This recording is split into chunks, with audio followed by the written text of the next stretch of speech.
Rolling. If I could love a man who would love me for a mere £50 a year, I should be very well pleased. Yes. But such a man could hardly be sensible, and I could never love a man who's out of his wits. I'm busy. Any marriage where one partner does not love or respect the other cannot be agreeable to either party.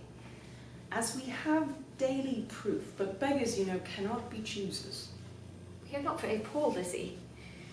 Well, with father's estate entailed away from the female line, we have little but our charms to recommend us. One of us at least shall have to marry very well. And since you are quite 5 times as pretty as the rest of us and have the sweetest disposition, I'm afraid it will fall on you to raise our fortunes. Well, Lizzie, I should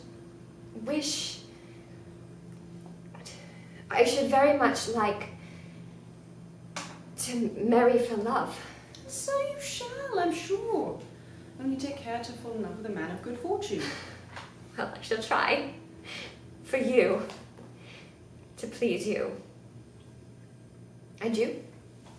I am determined that nothing but the very deepest of love shall induce me into matrimony, which is why I shall end an old maid and teach your 10 children to embroider cushions and play their instruments extremely ill.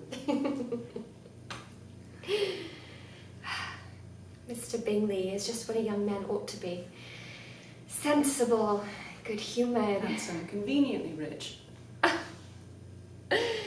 You know very well marriage ought not to be based on thoughts of money. Do you really think it liked me? Jane, he danced with you most of the night and stared at you for all the rest of it.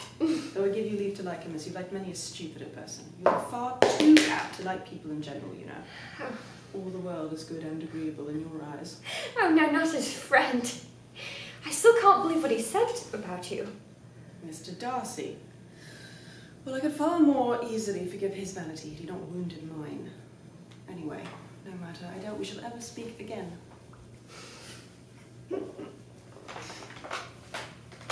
Great.